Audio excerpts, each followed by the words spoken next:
तुम? नमस्ते भाभी। नमस्ते। तुम कैसे? भैया घर पे हैं क्या? हाँ, भैया घर पे हैं। आओ।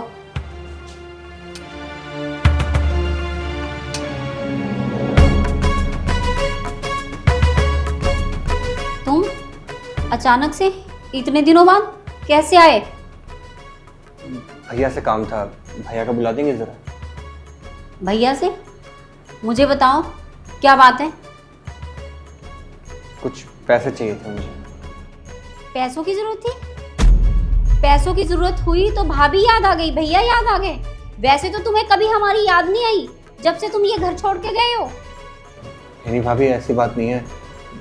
वो मैं थोड़ा काम में बिजी था, इसलिए मैं कभी आ नहीं पाया। ऐसी ही बात है, मुझे सब पता है कि क्या बात है क्या नहीं। अंजलि, कौन है? तुम्हारा भाई ईशान, मिल लो आके।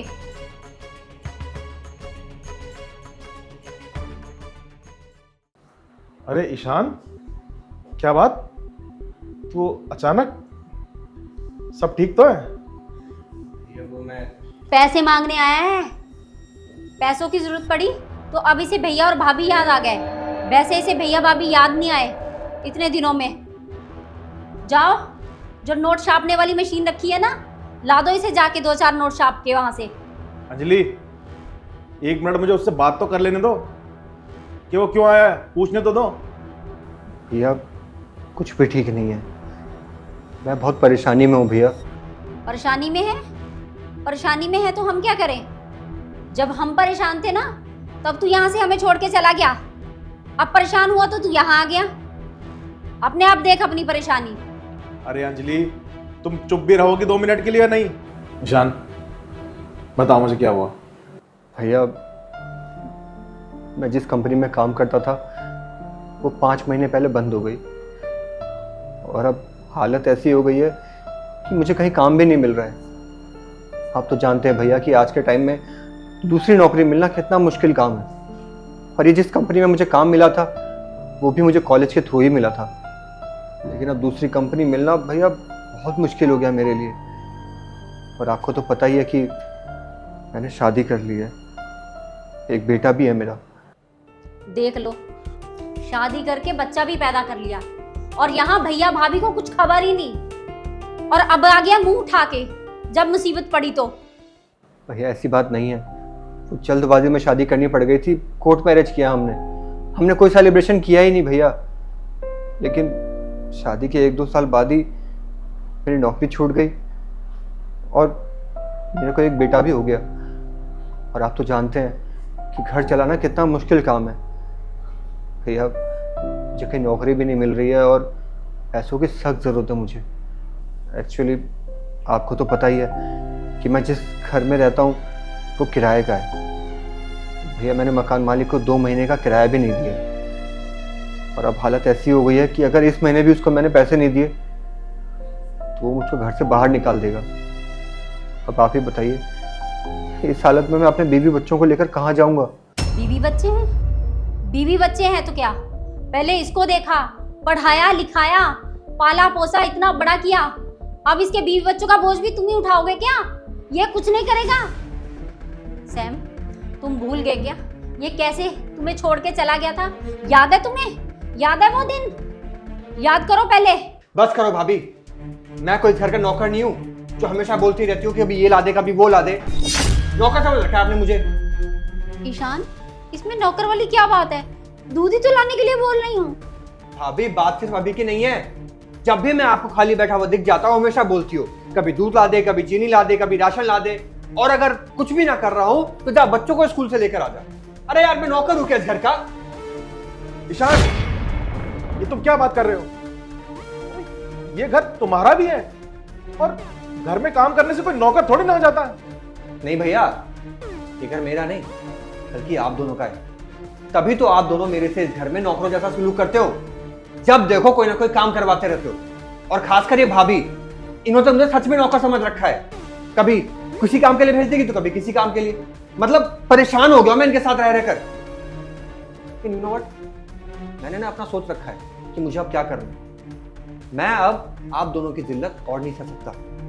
मैं अब से जा रहा हूँ और आप दोनों के साथ बिल्कुल नहीं रहूंगा। आई बात समझ में? ईशान, तुम्हें समझ भी है तुम क्या बोल रहे हो? तुम कहाँ जाकर रहोगे? भैया शायद आप भूल गए हो कि मैं एक एमएनसी कंपनी में काम करता हूँ और मेरी सैलरी बहुत अच्छी है, और मैं चाहूँ ना तो कहीं पे भी जाके रेंट पे अच्छा खासा घर ले सकता हूँ और अपनी ज़िंदगी को अच्छे से जी सकता हूँ। वहाँ कम से कम आप जैसे लोग मेरे ऊपर हुक्म नहीं चलाएंगे। ठीक कह रहा है तू ईशान।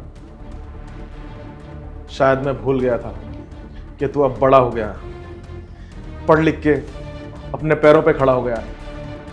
मैं भूल गया था मेरे भाई। हाँ, शायद अब तुझे मेरी ज़रूरत नहीं है, इस घर की ज़रूरत नहीं है, इस परिवार की ज़रूरत नहीं है। मैं भूल गया था। ओ भैया, ये इमोशनल अत्याचार ना अब मेरे ऊपर नहीं चलेगा।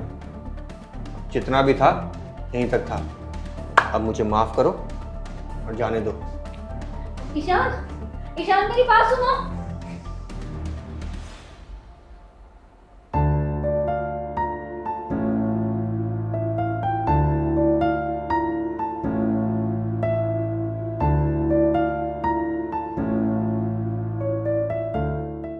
भाभी, हम आपके ऊपर बोझ नहीं बनेंगे। भैया, मुझे बस कुछ पैसों की ज़रूरत है।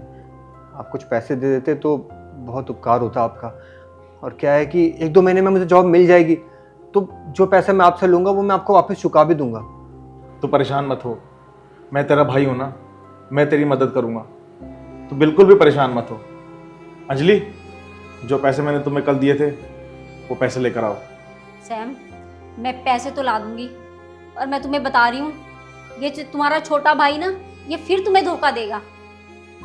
जैसे इसे पढ़ा लिखा के तुमने बड़ा कर दिया, इसकी अच्छी मल्टीनेशनल कंपनी में जॉब लग गई, तो ये तुम्हें धोखा देके यहाँ से चला गया। हमें मुसीबत में छोड़ के, हमें गरीबी की हालत में छोड़ के चला गया। ये अब भी ऐसे ही करेगा। अंजलि, जो पैसे मैंने तुम्हें कल रात को दिए थे, जाओ वो लेकर आओ। ठीक है, लाती हूँ। ईशान, परेशान मत हो, मैं तुझे पैसे दे देता हूँ, और जिसके भी पैसे उधार हैं तू उनका कर्जा दे दे। और अगर तुझे इसके बाद भी पैसों की ज़रूरत हो या कोई भी बात हो तो तू मुझे बता।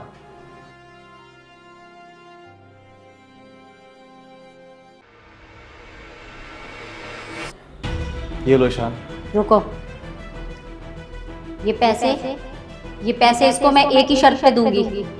शर्त? कैसी शर्त? शर्त ये कि जब ये पैसे ये लौटाएगा ना, इसका इनको ब्याज देना पड़ेगा। ब्याज समेत ये मैं पैसे वापस लूंगी। क्या अंजलि, तुम ये क्या बोल रही हो? मैं अपने भाई से इन पैसों का ब्याज लूंगा? कुछ सोच समझ के भी बोल रही हो? हाँ, मैं सही बात कर रही हूँ। ये पैसे इसको मैं ऐसे नहीं दूंगी। अगर ये इन पैसों का ब्याज देगा तभी ये पैसे मैं इसको दूंगी, वरना ये पैसे मैं तुम्हें देने नहीं दूंगी। कोई बात नहीं भाभी, मैं ब्याज दे दूंगा। भैया, मैं ब्याज चुका दूंगा, आप चिंता मत कीजिए। और वैसे भी देखा जाए तो इसमें सारी गलती तो मेरी है ना, और शुरुआत भी मैंने करी थी। अगर मैं आप लोग को छोड़ के नहीं जाता तो आज ऐसी नौबत आती ही नहीं। और भैया, किसी ने सच ही बोला है कि घर में ना बड़ों को आना बहुत ज़रूरी होता है। अगर बड़ों का हाथ ना हो सर पे तो इंसान मेरी तरह ही बर्बाद हो जाता है। लेकिन आप टेंशन मत लीजिए, मैं सारे पैसे चुका दूंगा। और भैया, आपका बहुत बहुत शुक्रिया। परेशान मत हो और शुक्रिया मत बोल। तू ये पैसे ले और जाके जिन लोगों को देने हैं दे, और अपना ख्याल रख। भाभी, मैं सारा ब्याज चुका दूंगा, लेकिन मुझे थोड़ा टाइम चाहिए। मैं थोड़ा थोड़ा करके पैसे चुका दूं। ठीक है, थोड़े थोड़े से ही, लेकिन ये पैसे वापस कर देना। जी, आपका बहुत बहुत शुक्रिया। चलता हूँ भैया।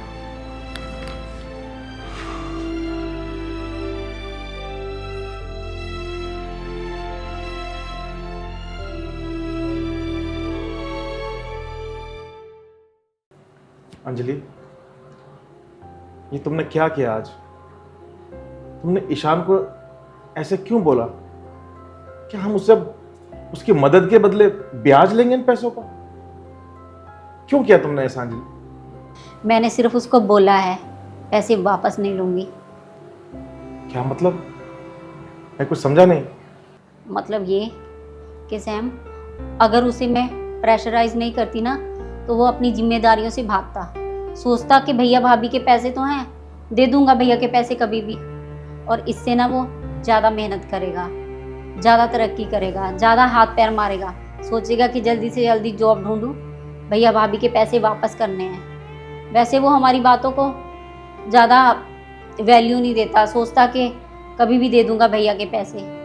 कभी कभी ना छोटों को समझाने के लिए बड़ों को ये फैसले लेने पड़ते हैं। उसको अपनी जिम्मेदारियों की ना समझ नहीं है, इसीलिए तो आज उसे ये सब मुसीबत पड़ गई, पैसों की ज़रूरत पड़ गई।